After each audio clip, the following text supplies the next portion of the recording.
Ok?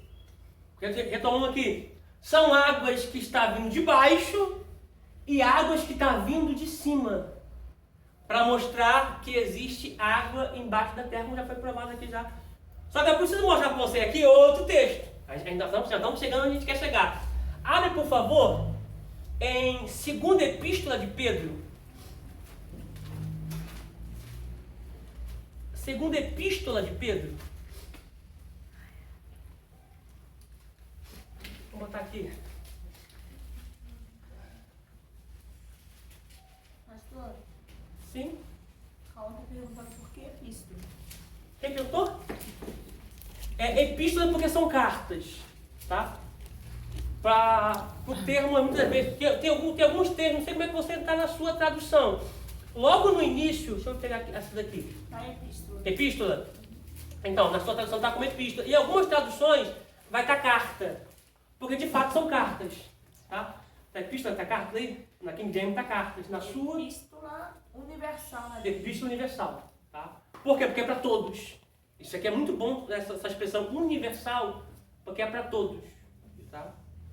Não é para um grupo específico. A gente está pegando 2 Pedro, é só para quem Pedro estava se direcionando. Não, ela é universal, ela é para todos, tá bom? E já a guisa de introdução, a Bíblia foi o primeiro livro a ser impresso. Nós vamos estudar sobre bibliologia ainda, você vai ficar encantado com a Bíblia ainda, tá? Acharam? 2 Pedro, capítulo 3, versículo 5. Então, por isso, sempre que você for falar de epístolas, sempre no substantivo feminino. Exemplo, 1 Coríntios, 2 Coríntios, tudo no feminino. 1 Tessalonicenses, 2 Tessalonicenses, tudo no feminino. Quando você se remete ao Antigo Testamento, 1 e 2 Samuel é no substantivo masculino, porque são livros. Tá? E é 1 Samuel, 2 Samuel, no masculino, ok?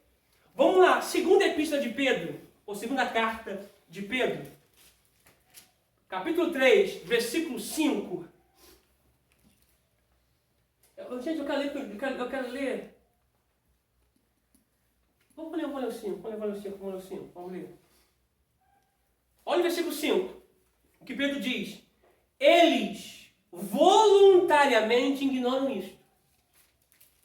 Que pela palavra de Deus, já desde a Antiguidade.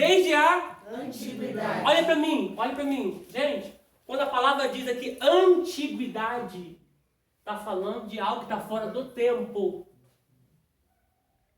Tá? Quando ele fala assim, ó, desde a antiguidade, está falando de algo que está fora do tempo. Tá? Então eu quero que você entenda que antes do tempo, Gênesis capítulo 1, versículo 1 a seguir, a terra já está criada. E criou Deus os céus e a terra. A terra está criada fora do tempo. Tá? Então Pedro está trazendo uma alusão para a igreja, dizendo assim, ó, eles estão querendo ignorar isso, mas não tem como ignorar. Porque eles estão ignorando voluntariamente. Porque desde a antiguidade já existiram os céus, plural, chamaim, os céus e a terra. O que aconteceu o quê? Que foi tirada? No meio da... Que foi tirada? No meio das... Opa, que foi tirada? No meio das... Que foi tirada no meio das águas. Foi tirada das águas. Isso aqui é irrefutável, irrefragável. É uma coisa que você não tem como refutar. Aqui está diferente a tradução. Sua tradução está como? E foi tirada da água e no meio da água subsiste. Olha o outro. A gente não conseguiu no texto, mas olha que detalhe interessante. Que foi tirada da água e no meio da água subsiste. Ou seja, no meio da água ela está. Porque ela foi tirada da água. Se ela foi tirada da água, ela estava debaixo da... Então, a gente precisa olhar isso aqui, ó. Como é que eu vou criar agora isso aqui? Pode botar isso aqui assim, ó. Opa. Pode botar isso aqui, ó. Vou botar assim, ó. Terra. Tá? Eu poderia colocar até sem forma vazia, mas não vou colocar ela não. Sem forma vazia não, tá? É a tirada da água e água.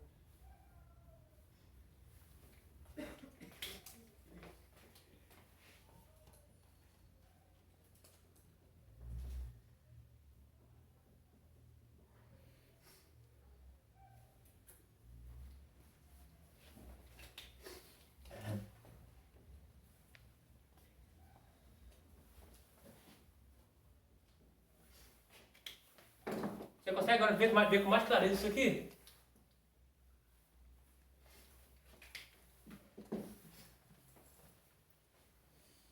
Você consegue ver a terra tirada do meio da água? Tudo isso aqui era água. Deus fez fazer parecer a expansão. E a primeira expansão eles chamam os céus. E fez fazer a separação entre água de cima e água de baixo. Tá? Isso aqui eu posso até colocar assim, só a guisa de introdução. Vou botar cima, baixo. E fez desaparecer a porção seca, que estava debaixo da água. Agora nós vamos entender o porquê que a terra estava debaixo da água. E agora a gente começa, vamos lá. E agora a gente começa agora que eu entrei onde eu queria entrar. Eu fiz essa base toda para a gente poder entrar aqui onde eu cheguei agora. Tá? Eu vou precisar apagar esse quadro. Apagar, já copiei. Já copiou? Já. Ah, tá. Então, para vocês copiarem isso aqui, precisa apagar isso aqui. Tá? Isso aqui é muito poderoso, gente. Muito poderoso. Não. Consegue copiar? Tá? Isso aqui eu fiz mesmo para você entender que a terra estava debaixo da água e depois fez separação entre a água de cima e a água de baixo, fez aparecer a porção seca, que é a terra. Que água, né?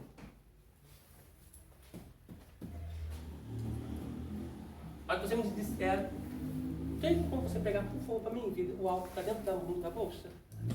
A pasta, por favor. Posso chegar até aqui? Posso, né? Posso apagar aqui? Pode? Eu ia apagar sem tirar foto, olha. Tirar foto aqui.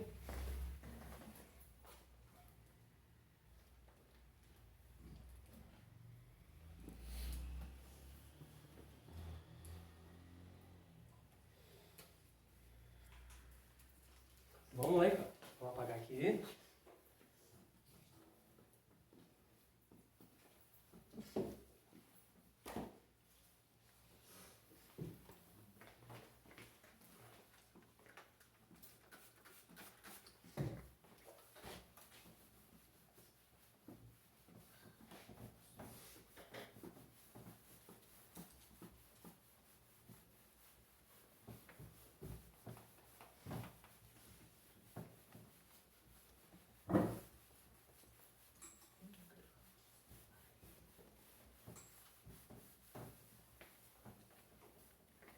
No primeiro dilúvio, como o senhor falou, que a terra ficou toda debaixo d'água, pode-se dizer que foi uma chuva também ou igual Então. aconteceu com Noé? Então, deixa eu só pontuar. Eu disse não, a Bíblia disse. É. Tá? O que acontece? Pode sim pontuar que sim, porque a Bíblia não dá clareza do que houve. Se caiu chuva, porque em Gênesis capítulo 6, a seguir que fala de Noé, ali é a primeira vez que eles vão ter um contato com a chuva. Antes disso a terra não havia chovido. Tá? Quando Deus vai formar o homem do boneco da terra, ele faz subir um vapor do jardim que rega toda a terra, todo o jardim. Uma observação, o Éden não é o jardim.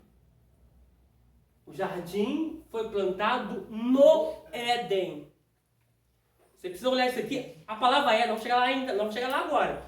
A palavra Éden, ela é lugar, se refere a um lugar que é terra, mas um jardim foi plantado ali para o homem, a princípio, depois da queda dos anjos, morar.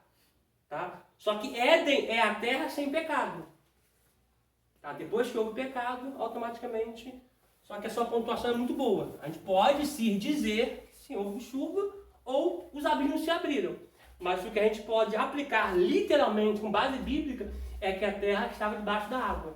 E nós lemos isso no próprio Gênesis também, no capítulo 3, da segunda epístola de Pedro, no versículo 5.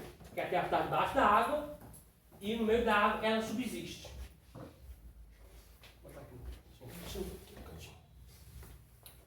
Pegamos? Uma outra coisa que a gente pode entrar aqui, só poder falar isso aqui, a guisa de introdução.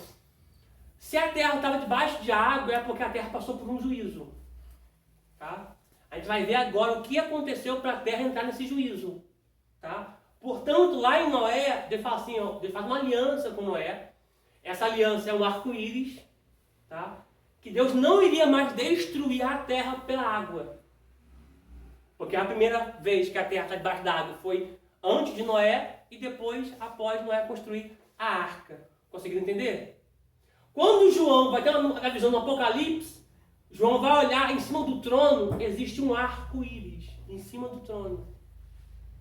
É Deus dizendo que a aliança está de pé. Ah, gente, isso aqui é muito forte, gente. É Deus dizendo para nós, a aliança está de pé. Aleluia. Tá?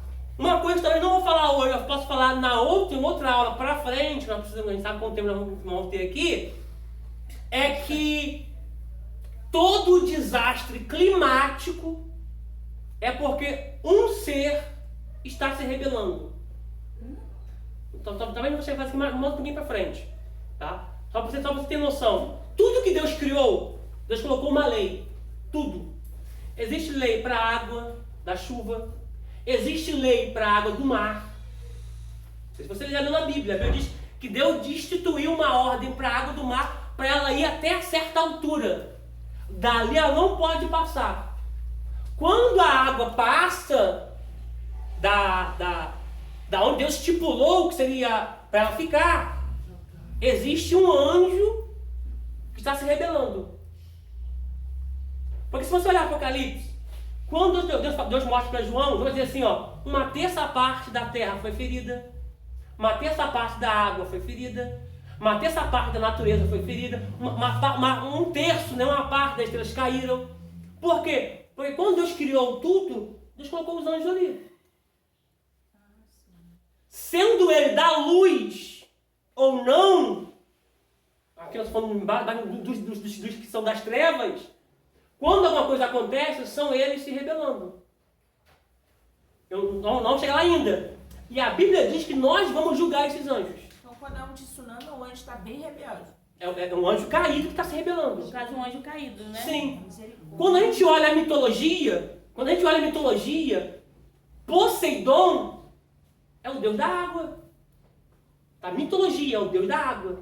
Porque Deus, gente, Deus é o que ele, Deus é o que ele é. Fala de divindade, tá? Então existem vários deuses, mas um Deus verdadeiro é só um, tá? Poseidon é o deus da água. Aqui no Brasil, quem é a mãe da água? Iemanjá. Isso é tanto verdade que na virada do ano a pessoa não vai pegar flor para ela. E pular 7 ondas. Tá? Mas são todos demônios. São demônios. Tá? São demônios. Eu sei que não podia nem ter falado isso aqui porque eu gosto de Urbano. Qualquer coisa que você fala na internet, são de Urbano tá a aula. Mas são. Corta os pedaços. Mas são, você comportando. Mas são. Ai, meu Deus. Tá? Agora, se eles são rei e rainha da água, eu não sei. Eu sei que meu Jesus, quando eu quis encontrar com um discípulo, ele passou por cima deles tudo. Glória. Nunca ninguém andou por cima da água, só ele. Aí você agora eu vou ver de baixo, eu vou passar por cima disso aqui tudo. E foi. Tá? Mas que você entender. Tá? Não chega sobre isso, não chega sobre isso que eu vou mostrar para você. Existe anjo do vento. Então tudo isso aqui é uma barra falando com você. Agora nós vamos entrar aqui agora em algo mais sólido, em algo com mais contundente, que você vai conseguir já pegar que a terra está debaixo da água e aconteceu a água para a terra. Então, mais à frente vamos falar sobre anjo do vento. Porque Deus deu ordem para o vento, para os anjos guardarem o vento, e o vento só pode soprar daquela velocidade. Quando existe um cataclima e o vento sobe mais forte, existe um anjo ali que está se rebelando. A Bíblia diz em Coríntios, se você depois quiser ler 1 Coríntios 6, nós vamos julgar os anjos. Os caídos, tá, gente? Quando é para fazer calor, não faz calor, faz frio, é rebelião de anjos. Ah, então aqui em Teresópolis é direto. Sempre rebelião. Você está entendendo? Existe anjo do sol, anjo do vento, anjo da água, anjo da floresta, existe. Só que anjo é espíritos. Da mesma forma que existe anjos da luz em determinados lugares, existe também anjos das trevas em determinados lugares. Tá bom? Não é uma comparação, é só uma lembrança do passado, quando nós servimos a outra religião. Sim. Existia também, digamos, uma imagem para cada... Para cada momento. Para cada aí. momento. Isso. Eu tenho por mim que a imagem que seria mais confeccionada hoje seria de Moisés. Se Deus não pegasse o corpo de Moisés e escondesse o corpo de Moisés. Né? Eu tenho para mim que seria Moisés, mas Deus pegou e tal, vamos lá. Então existe, de fato, você consegue pegar para cada coisa. Porque isso aqui já é batalha espiritual, que a gente foi entrar agora, já é batalha espiritual. Porque se a gente olhar nessa visão, existe, né? Estou falando desse sentido de onde a gente era. O do amor, o da amizade, Casamenteiro. Quando, eu vim de lá, então, que a gente falava que quando estava chovendo demais, é porque São Pedro mandou chuva. Abriu a janela do céu. Clareava era Santa Clara. Desculpa, Pedro não tem poder para fazer isso não. Respeito o apóstolo Pedro, porque a nossa origem é primitiva, é apostólica.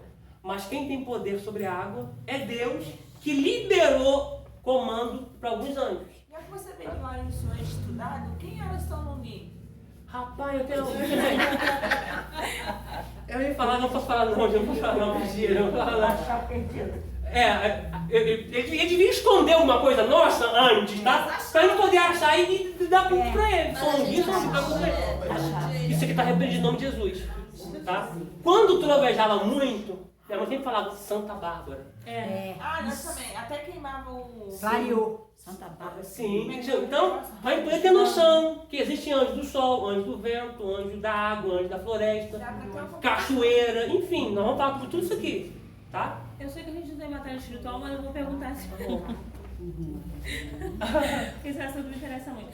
Então, no caso, os anjos eles têm livre-arbítrio como a gente. Sim. Portanto, uns escolheram seguir a Satanás.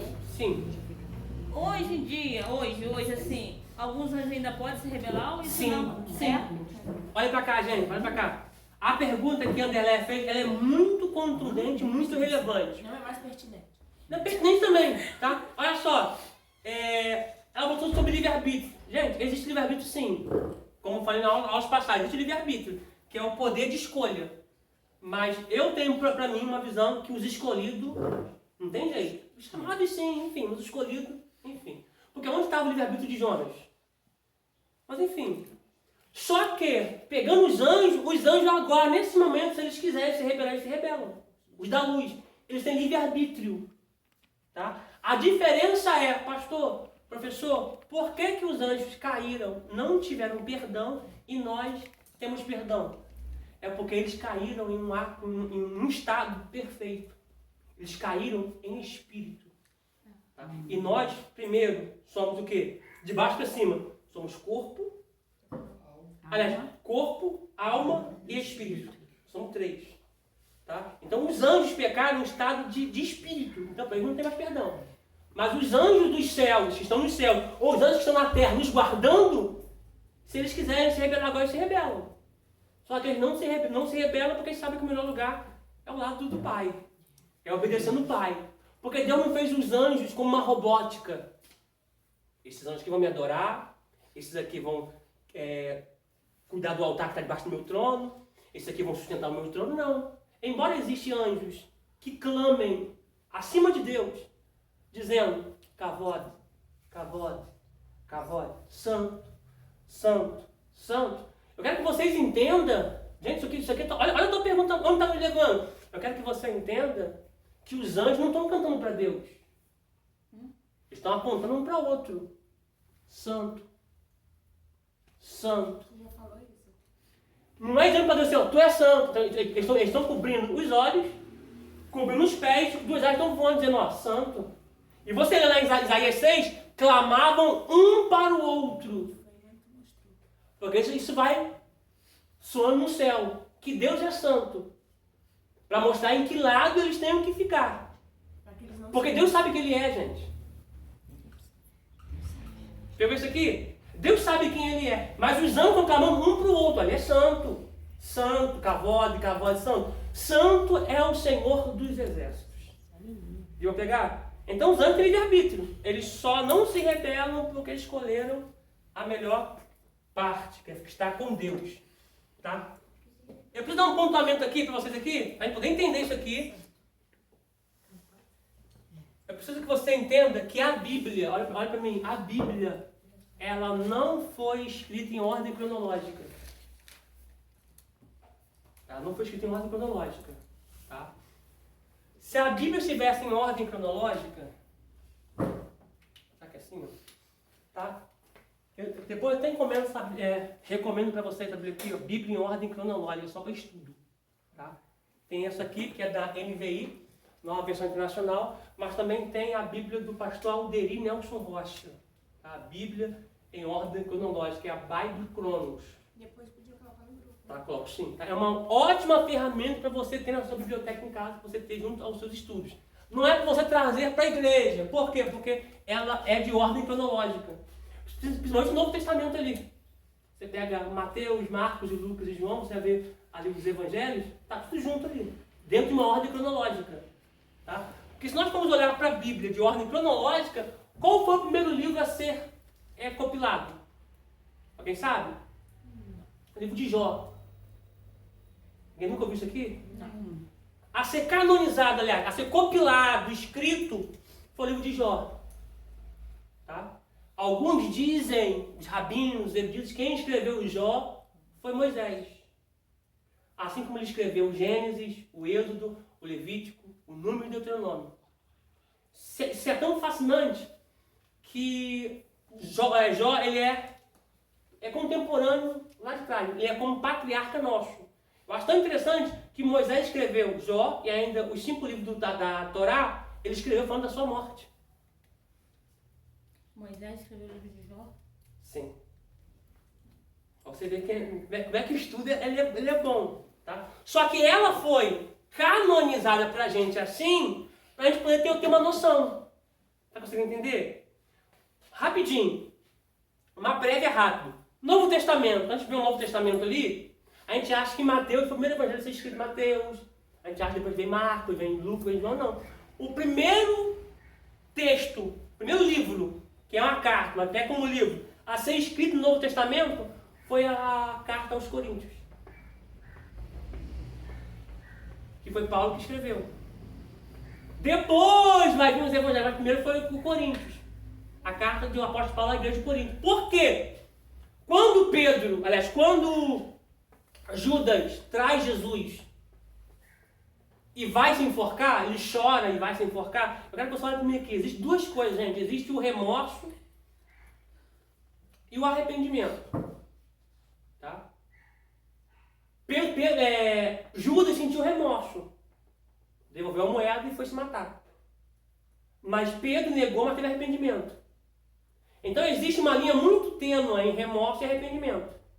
Quem está com remorso, ainda que fez algo errado, se compadece naquele momento, mas depois volta a fazer tudo de novo. Isso é remorso. Arrependimento está muito associado à conversão, mudança de rota. Tá? Então remorso é uma coisa, arrependimento é outra. Judas vai, se enforca, só que se a gente ler, não faço isso aqui agora, tá, gente? Se a gente for ler o texto de Atos dos Apóstolos, Judas foi se enforcar, mas não se enforcou. Ele morreu de outro jeito, que as suas entranhas ficaram expostas. Nossa, em todos os filmes que eu vi até hoje, ele estava morto enforcado. Então, tipo assim, quando a gente olha as retratações cinematográficas, a gente não pode se pegar aquilo como uma verdade absoluta. Por isso eu sempre falo, gente, existe uma emissora que passa novelas evangélicas. Mas existem muitas coisas ali que estão fora. Eu não gosto. Tá bom? Eu não gosto. Tá? Que depois alguém fica dentro, fui me pergunta, eu falei, filho, vai pra Bíblia, mano. Então existem coisas que são louváveis, existem coisas que são preenchimento de cenário, de ambiente, histórico, enfim. Mas muitas coisas saem fora da palavra. Tá? Principalmente essa retratação cinematográfica que fala de Jesus. Muitos filmes também. Judas está enforcado. Só que a Bíblia diz que ele foi se enforcar. A Bíblia diz que indo se enforcar. A Bíblia não diz que ele se enforcou, a Bíblia diz que ele indo se enforcar. Ele foi, mas não teve coragem. Não, coragem ele teve. Não deu tempo. Não deu tempo. Aconteceu algo nesse percurso que ele caiu e as suas vistas, as suas entranhas foram expostas. Pra mim, ele tinha desistido de morrer. Tá? Não, ele morreu. Tá? Aí não é isso que eu faço isso aqui não. Mas aí, Pedro vai levantar um crivo. Que é tipo uma espécie de uma convenção. Para seguir Jesus, tem que ter visto o batismo, tem que ter conversado com ele, tem que ter andado com ele e tem que ter participado da última ceia.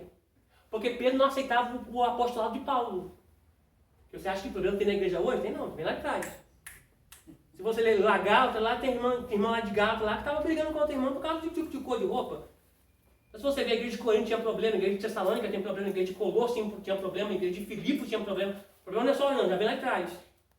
Aí, Paulo vai aparecer no cenário, em Corinto, que ele vai começar a compilar as epístolas, ele vai dizer assim, eu conheço um homem que foi levado para o terceiro céu. Viu coisas inefáveis que não me convém falar. E para isso, por tamanha revelação, me foi colocado espinho na carne. Esse espinho na carne é Deus baixando a bola de Paulo. Deixa a bola ali no gramado, abaixa a bola, você calma aí. Porque Paulo viu muitas coisas, ele não pôde falar. Só que aí ele vai pegar Coríntios, a celebração da ceia, ele vai descrever como foi. E na noite que foi traído, ele tomou o pão. E partiu, deu graças. Esse é meu pão, que é entregue por vós. E tendo pegado o seu cálice, disse, esse é o meu sangue da nova aliança que é derramado. Não é por todos, é por muitos. Vamos chegar lá ainda. A gente acha que sempre foi derramado por todos, mas não foi para muitos. Tá? Então, eu quero que você olhe nesse prisma. Tá? Então, o primeiro Novo Testamento a ser escrito, o primeiro livro a ser escrito no Novo Testamento foi de Coríntios. No Antigo Testamento foi o Jó. Tá? Porque se a Bíblia estivesse em ordem cronológica, vou botar aqui, ó, rapidinho, ó, a Bíblia.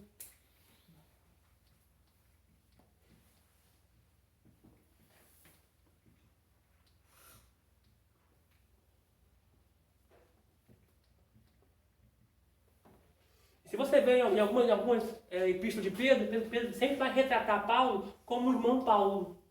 Ele nunca vai tratar Paulo como apóstolo.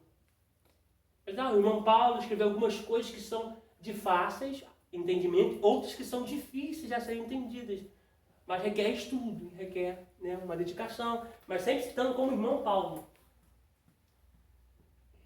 Eu já ouvi alguns pregadores pregarem, pastor, que esse espinho na carne que Paulo tinha era um pecado que... Estimação, isso aí. O que acontece? A Bíblia não fala de clareza o que é.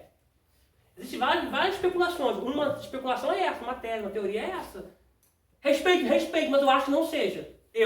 Tá? Se eu fosse colocar uma especulação minha, a Bíblia não fala, se fosse colocar uma especulação minha, eu diria que esse espinho foi colocado na carne de Paulo, para Paulo não contar a 12ª cadeira que ele viu lá em cima. É o que eu acho. Não, quer dizer. É o que eu acho. Porque não é para Matias, gente. Não é para Matias. Me mostra o que Matias fez. A Bíblia diz que Pedro orou e tirou sorte. Não se levanta ninguém com sorte, não. O espinho era um trava-língua. Eu acho que seja. Tá? É, o que eu... Mas foi enviado mensageiro. A palavra mensageiro ali no grego é ângelos, que é anjo, que é demônio. Se é mensageiro de Satanás, é anjo. Se é mensageiro, é anjo. Se é de Satanás, é um anjo caído que vinha ali. Mas vamos falar. Tá? Tudo dentro da permissão de Deus. Tá? Vou botar algo aqui que é muito importante, que a Bíblia vai em ordem cronológica, tá, gente? Isso aqui é só um adendo, tá? Só um adendo aqui só, tá? Se ela tivesse em ordem cronológica, o primeiro texto, tá? O primeiro, tá? Vou botar só um pontinho só. Seria...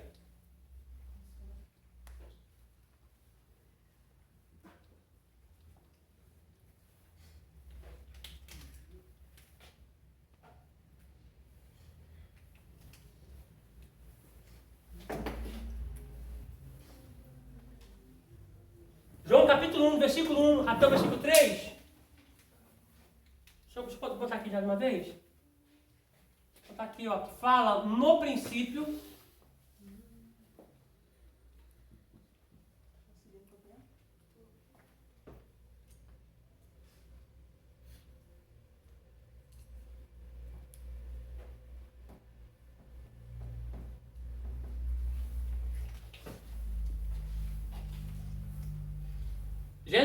João capítulo 1, versículo 1 ao 3, fala do princípio que era o verbo. Tá? Isso aqui eu posso pontuar isso aqui, uma setinha para frente, está falando de Jesus. Porque o que é o verbo? O verbo está associado à palavra, a logos. O verbo é a ação da palavra em ação, ou a ação da palavra. E aponta para Cristo. Que da criação, lá estava ele. No princípio era o verbo. Tá? Vamos ler? João capítulo 1, versículo 1.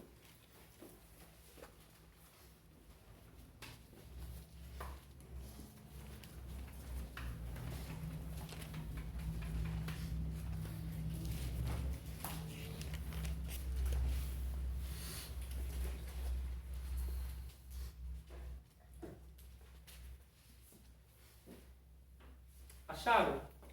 João 1, do 1 ao 3 diz assim, ó.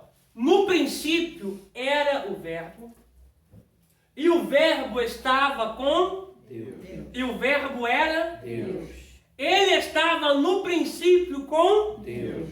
Todas as coisas foram feitas por Ele, e sem Ele nada do que se foi feito se fez. Isso aqui a Bíblia em ordem cronológica, tá? O segundo texto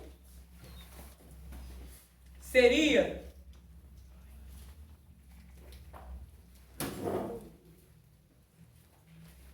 Salmos 90, verso 2.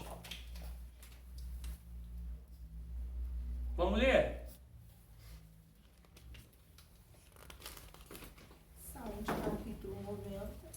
Salmo de número 90. Ai, meu Deus, vai ser difícil entrar na cabeça. Vai não, quando você for se policiando, você vai armazenando essa informação no seu hipocampo, e quando aí você já está falando, porque o difícil agora é você tirar ele do hipocampo, você já tem uma associação já formada ali.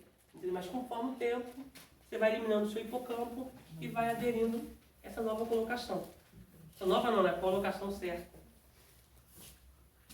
Mas é claro que isso não interfere em nada em origem doutrinária, tá bom? Salmo de número 90, verso 2. Quem escreveu esses salmos, alguns dizem que é Moisés que escreveu esse salmo. Aqui está escrito Está escrito oração de Moisés, tá? Oração de Moisés. A maioria dos eruditos rabinos atribui esses salmos para Moisés. Por quê? Falando, não vou falar da segunda vez não, da primeira vez que ele teve no Sinai encontrar com Deus. Você pode pegar lá em Êxodo, quando Moisés sobe para o Sinai, diz a Bíblia lá em Hebreus também, capítulo 12, versículo 18 a seguir, que quando ele sobe no Sinai, uma nuvem vai cercar ele, uma escuridão vai cercar ele, e quando ele vai dar por si, ele está em Sião. Ele chegou na cidade de Deus. Ele viu uma assembleia, anjos que cantavam, anjos que jubilavam. Ele viu a primícia, alguns primogênitos ressurretos lá. Está em Hebreus capítulo 12, versículo 18. E ali, ele perdeu a noção do tempo. Porque como você vê, ele subiu o Sinai, mas chegou no Sião. Como ele chegou na presença de Deus em Sião, lá não tem tempo, lá não é Cronos. Lá é Kairos, lá não tem tempo. Não existe um tic-tac do relógio. Não existe um minuto, segundo, milésimo, a hora não. Quando ele sobe para perto de Deus, gente, ele perde a noção do tempo. Quem está aqui embaixo acha que ele morreu. Porque, cara, ele está há 40 dias lá em cima. Ele morreu. Mas quando ele está com Deus, ele perde a noção do tempo. Portanto, ele fica esse período todo com Deus sem ter necessidade fisiológica nenhuma. Tá? Ele não fez necessidade fisiológica nenhuma. Que você possa imaginar. Porque ele estava na presença de Deus. Quando você está na presença de Deus, nesse sentido aqui, você perde a noção de tempo. Hora. Portanto, quando João é levado para a eternidade, isso aqui eu vou falar um pouquinho mais para frente também, que a Bíblia diz que Daniel e João chegaram até a porta do céu em espírito e viu Jesus chegando. E passando pela porta, levantar a porta da vossa cabeça aqui, é muito forte, gente. Porque Daniel foi levado ao futuro e João foi levado ao passado. E chegando na eternidade. Gente, isso aqui é muito forte. Tá? Aí a expressão que o anjo vai dizer para João é: essas coisas você escreve que ainda vai acontecer. Essas coisas ainda vão acontecer. Então, é pontuar isso aqui. Já que eu entrei nisso aqui, deixa eu pontuar só uma coisa aqui. Moisés sobe, fica na presença de Deus esses 40 dias, porque ele perdeu a percepção do tempo. Só que aqui embaixo ele deixou um líder, que está o representando, que é Arão. E Arão vai dar ouvido ao povo, porque, gente, nem sempre a voz do povo é a voz de Deus. Ele vai dar ouvido ao povo e vai confeccionar um bezerro de ouro. E esse bezerro, ele vai colocar atrás do altar de holocausto. Pequeno. O nome desse bezerro é Apis, um touro alado. Tá? Porque na concepção dos hebreus, o Deus que eles estão ali representando é o Deus mais forte que existe. É o Deus incomparável, não tem igual a ele. Então eles pegaram a essência certa, que é ouro. Na Bíblia, toda a Bíblia no Antigo Testamento, quando você vai se remeter para Deus, tipologicamente, simbolicamente, ouro representa Deus. E a imagem errada de bezerro, que na concepção deles era o animal mais forte que tinha. Eles pegaram o bezerro e o ouro. Tá? Portanto, a arca simboliza o homem na presença de Cristo, a arca da aliança. Porque ela é feita de madeira de acácia, que tem nó, tem espinho, tem defeito, mas quando se cobre ela com ouro, ninguém vê o defeito dela ali. Porque fala da gente, da nossa natureza, que temos nó, temos espinho, temos imperfeições. Mas a presença de Deus, que é o ouro, tipologicamente, cobre todas essas imperfeições. Conseguiu pegar? Para poder concluir isso aqui, nós Salmo 92, que é de Moisés. Quando Moisés desce, ele vê o povo pecando, e ele vai quebrar aquilo que Deus deu para ele. Posso contar uma coisa para vocês aqui? Nunca quebre o que Deus te deu por causa dos outros. Nunca. Nunca abra mão do que Deus te deu, do que Deus te confiou por causa dos outros. Porque ele pega as tábuas da lei de pedra e joga no chão e quebra por causa do povo. Então, um pontamento que eu estou achando aqui é nunca perca o que Deus te deu por causa dos outros. Porque agora, o processo agora vai ser diferente. Moisés agora vai ter que cortar 2 pedras e lavrar ela. Como é que se lava a pedra? Esfregando uma na outra na água, para ela ficar lisa. Você vê que a pedra primeira quem deu foi Deus. E Moisés está ali em cima. Depois ele desce. O que é mais fácil? Subir ou descer com peso? Mais fácil descer. Só que agora ele vai ter que preparar 2 e subir com elas. Para Deus entregar novamente o que Deus havia entregado para ele. Você vai ver, quando você quebra o que Deus te deu, como Deus não perde, Ele vai fazer você reconstruir tudo de novo e você vai chegar a Ele. Só que esse chegar, nesse segundo ponto aqui, é mais doloroso. Por quê? Porque agora é uma subida. Então fica esse apontamento. Nunca quebre o que Deus te deu por causa dos outros. Salmo número 90, verso 2. Ó, antes que os montes nascessem ou fossem formados, não sei qual tradução está de vocês aí. Gerados? Aqui está aqui. Antes que os montes nascessem, ou que tu formasses a terra e o mundo, sim, de eternidade a eternidade, tu será Deus? Hã? Não será? É tu és. Porque o tempo não muda Deus. Se eu falo que Deus será, ele está dizendo assim, o tempo pode me mudar até lá, pode me converter até lá. Como Deus ele é imutável, ele é infalível, inigualável, de eternidade a eternidade, ele é Deus. Porque se você viajar a eternidade mais passada, lá Deus está, como Deus. Se você viajar a eternidade mais futura, lá está Deus, porque ele é Deus. Então, ó, aqui é revelado a eternidade.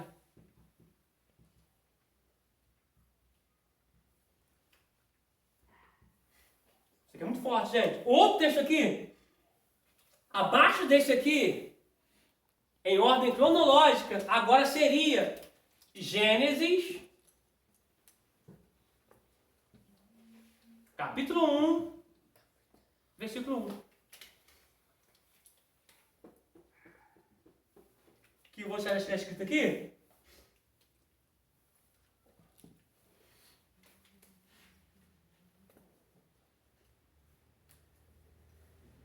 Calma aí.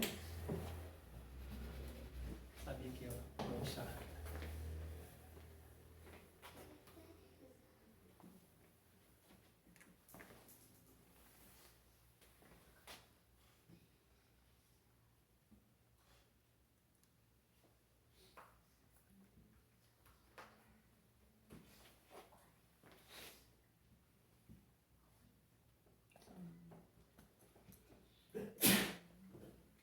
Saúde. Obrigado.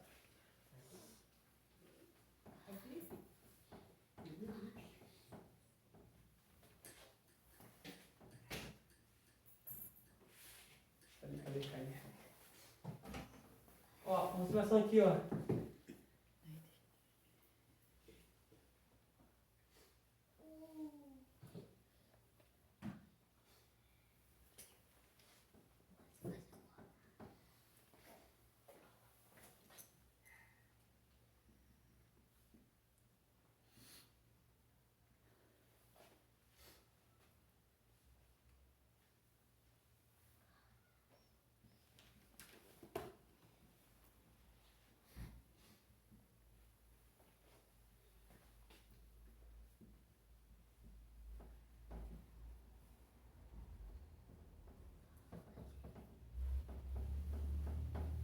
escrever isso aqui, tá? Isso aqui é muito forte. Eu preciso escrever isso aqui. E nisso aqui já você vai ter uma ideia que a Terra foi criada na eternidade, como está lá em Gênesis capítulo 1, versículo 1. E você vai ter uma ideia que ela foi criada na luz, porque a palavra era lá, raiar, tornar ou tornou-se. Ela foi formada para ser habitada. Aí você já pergunta que é habitada. A princípio, habitada por quem? Mas vamos chegar lá já. Vamos chegar lá.